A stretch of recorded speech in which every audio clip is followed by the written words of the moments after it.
बच्चों, आज फिर मैं आपके सामने उपस्थित हूँ आज की हिंदी की वर्कशीट लेकर। कक्षा आपकी है, कक्षा आपकी 9 है। यहाँ आपको नाम लिखना है। वर्कशीट हमारी 36 है। तिथि हमारी 25/9/2020। यहाँ आप अपने अध्यापक का नाम लिखेंगे जैसा कि आप लिखते आए हैं। तो आज का हमारा विषय है निबंध लेखन। निबंध लेखन गद्य की हमारी एक विधा है, यानी कि जिसमें हम कहानी, उपन्यास, नाटक, संस्मरण, रिपोर्ट आदि अनेक चीज़ें हम लिखते हैं। वो हमारी गद्य की विधाएं कहलाती हैं। दो होते हैं, एक गद्य एक पद्य। पद्य में कविताएं आती हैं, गद्य में नाटक, उपन्यास, कहानी, इस तरह की तमाम चीज़ें आती हैं। ये गद्य के अंतर्गत आते हैं। तो निबंध भी हमारी गद्य की एक विधा है। तो आइए हम आज निबंध लेखन को जानें। निबंध लेखन यानी कि निबंध लिखते समय हमें किन किन बातों का ध्यान रखना चाहिए, कौन सी चीज़ें हमारे लिए महत्वपूर्ण है एक निबंध लिखते हुए। क्योंकि कोई भी चीज़ जब हम लिखते हैं तो उसके अंदर एक तारतम्यता यानी कि स्टेप बाय स्टेप चीज़ें होनी चाहिए। ऐसा नहीं लगना चाहिए कि बाद की चीज़ पहले आ गई और पहले की चीज़ बाद में। तो हमें ये हमेशा ध्यान रखना है कि हमें क्या लिखना है, क्या लिख रहे हैं, किन बिंदुओं का ध्यान रखना है। तो आइए हम वर्कशीट की तरफ बढ़ते हैं कि हम निबंध लेखन आखिर में है क्या, आइए जानते हैं। निबंध गद्य लेखन की एक विधा है। इसका शाब्दिक अर्थ है लेख, वह व्याख्या जिसमें अनेक मतों का संग्रह हो। इसमें किसी विषय पर हम अपने विचारों को लिखित रूप से एक विशेष क्रम में अभिव्यक्त करते हैं। इसमें हमारे विचार बिखरे हुए ना होकर संतुलित होने चाहिए। निबंध स्पष्ट होना चाहिए। निबंध क्रमशः शीर्षक, प्रस्ताव, भूमिका, विस्तार, उपसंहार या निष्कर्ष, इन 4 अंगों में मुख्य रूप से लिखा जाता है। निबंध में प्रस्तुत विचारों के संदर्भ में किसी कहानी के अंश, प्रचलित घटना अथवा किसी कविता की पंक्ति का भी उदाहरण हम शामिल कर सकते हैं। अब आप नीचे दिए गए संकेतों के आधार पर निबंध को शीर्षक पहचान कर लिखिए। इन संकेतों का वाक्यों में प्रयोग कर ऊपर बताए गए क्रम को ध्यान में रखते हुए निबंध लिखिए। संकेत के लिए कुछ चित्र भी नीचे दिए गए हैं।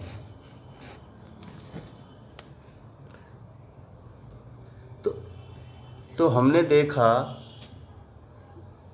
यहाँ पर 4 महत्वपूर्ण बिंदु निबंध लिखते समय हमें ध्यान रखना है।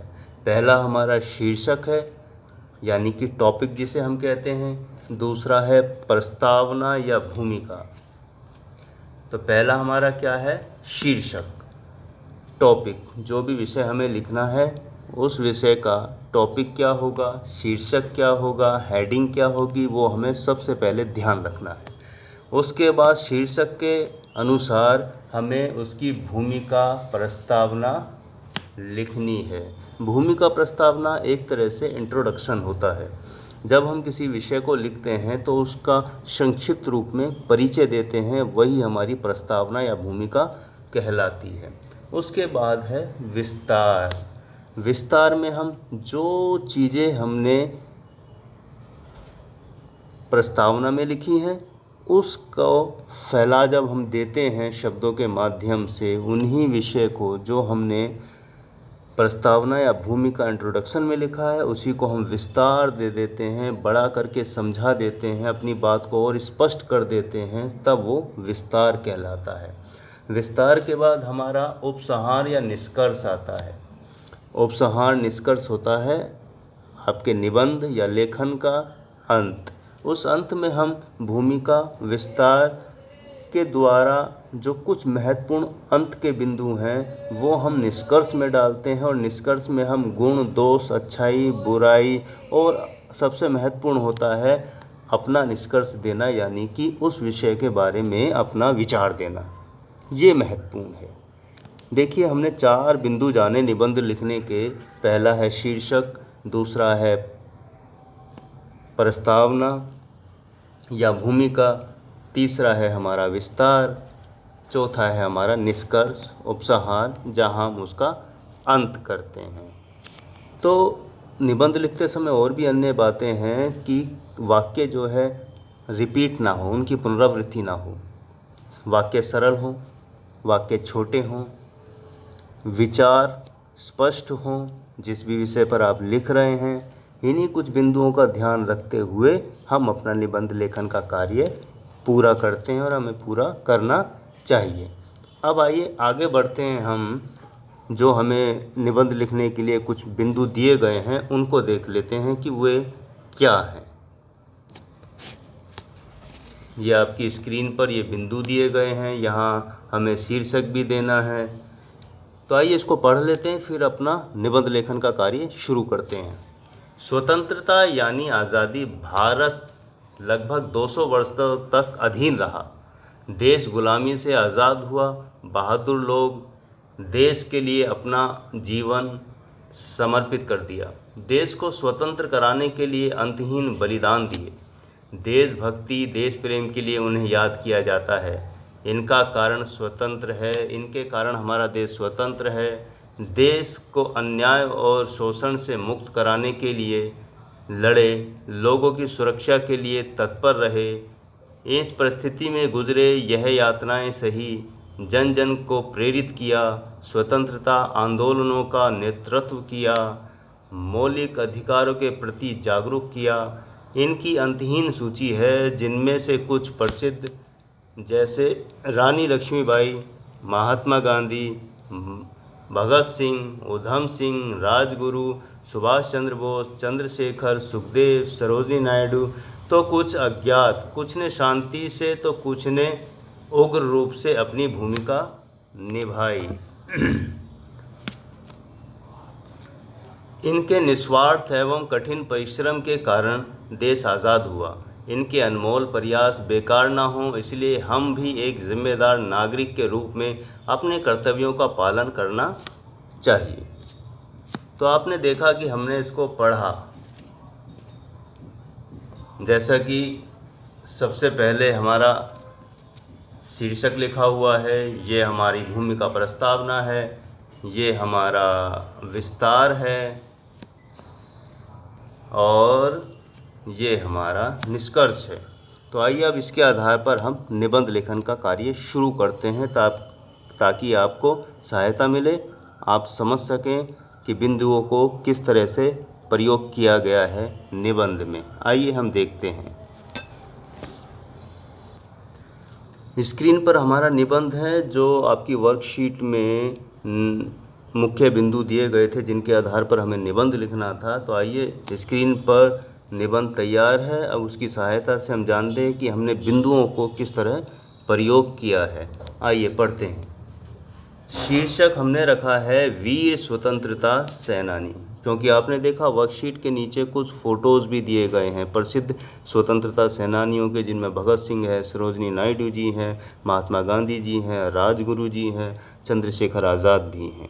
तो इनके आधार पर हमारा शीर्षक जो बना वीर स्वतंत्रता सेनानी, या हमारे आज़ादी के वीर, या हमारे भारत की आज़ादी की गाथा।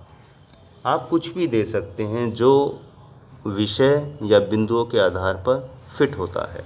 तो आइए हम पढ़ लेते हैं भूमिका। भारत लगभग 200 वर्षों तक अंग्रेज़ों के अधीन रहा। भारत को अंग्रेज़ों से स्वतंत्र कराने के लिए भारत के न जाने कितने वीरों ने अपने प्राणों का बलिदान दे दिया। उन्होंने अंतहीन बलिदान दिए ताकि देश स्वतंत्र हो सके।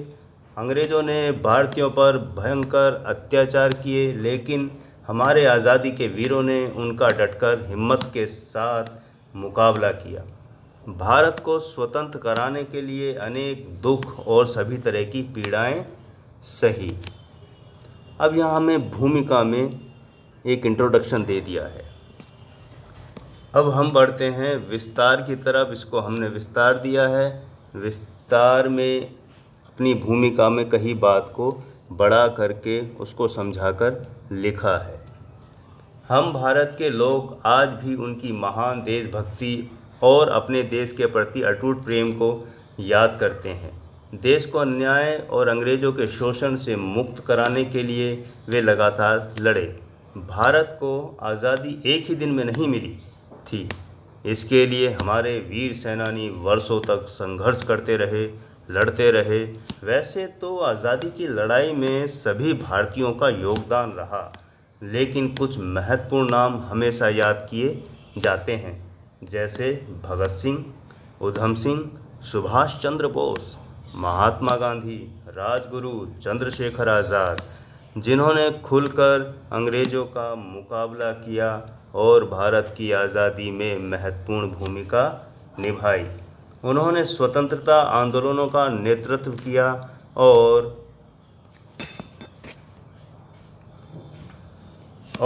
जनता को उनके मौलिक अधिकारों के प्रति जागरूक किया। आपने देखा, हमने भूमिका में जो चीज़ें आई थी उसी को और बड़े रूप में समझाकर उसको विस्तार दे दिया। अब यहाँ स्थिति क्लियर है, यानी कि आपके जो बिंदु दिए गए थे उसको हमने उन्हीं वाक्यों का प्रयोग करते हुए विस्तार दिया है। अब आइए बढ़ते हैं हमारा निष्कर्ष की तरफ कि हमारा निष्कर्ष क्या है। हमारा उपसंहार और निष्कर्ष आपकी स्क्रीन पर है। आइए इसको भी पढ़ लेते हैं। उपसंहार यानी निष्कर्ष यानी कि अंत। आज का भारत ऐसे ही न जाने कितने वीर सपूतों के बलिदान का परिणाम है, लेकिन आजकल हम जिस तरह का माहौल देख रहे हैं और सांप्रदायिक नफरत फैलती जा रही है, जो काफ़ी शर्मनाक है। हम अपने स्वतंत्रता सेनानियों के बलिदानों को व्यर्थ कर रहे हैं। हमें एक दूसरे के साथ प्रेम से रहना चाहिए, ना कि उसके खिलाफ। हमें शांति से रहने का प्रयास करना चाहिए ताकि हम अपने देश को महान और समृद्ध बनाने में मदद कर सकें। हमारे देश के वीरों का बलिदान व्यर्थ न जाए, इसलिए हमें भी एक जिम्मेदार नागरिक के रूप में अपने कर्तव्यों का पालन करना चाहिए। तो आपने देखा कि हमने दिए गए बिंदुओं के आधार पर निबंध के जो तत्व हैं, लेखन के जो महत्वपूर्ण बिंदु हैं, उनका प्रयोग करते हुए हमने निबंध लिखा। हमारा पहला बिंदु था हमारा पहला बिंदु था शीर्षक, इसको हमने किया। उसके बाद हमारा दूसरा बिंदु जो था वो भूमिका है, इसको हमने देखा। हमारा तीसरा बिंदु विस्तार है जो आपकी स्क्रीन पर है। फिर चौथा और अंतिम जो हमारा बिंदु है वो है उपसंहार यानी कि निष्कर्ष यानी कि अंत। तो इस तरह हमने निबंध के मुख्य बिंदुओं का प्रयोग करते हुए आज के दिए गए निबंध के महत्वपूर्ण बिंदुओं का प्रयोग करते हुए आज का निबंध हमने लिखा। तो उम्मीद करता हूँ आपको पूरी तरीके से निबंध समझ आ गया होगा। तो आप भी कोशिश कीजिए, तो आप भी आज की कोशिश कीजिए कि कुछ निबंध आप लिखें। आपको सारी चीज़ें बता दी गई हैं, स्पष्ट कर दी गई हैं। निबंध का नमूना भी आपको दे दिया गया है इन संकेत बिंदुओं के आधार पर। तो आप भी आज़ादी की कहानी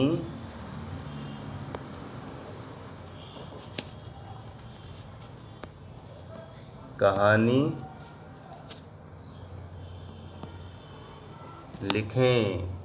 तो फिर मिलते हैं अगली वर्कशीट पर, इसी उम्मीद के साथ कि आपको मेरे द्वारा बताई गई वर्कशीट का सॉल्यूशन हल पसंद आया होगा। तब तक के लिए लेते हैं अलविदा। मिलते हैं अगली वर्कशीट पर। आपका दिन शुभ हो।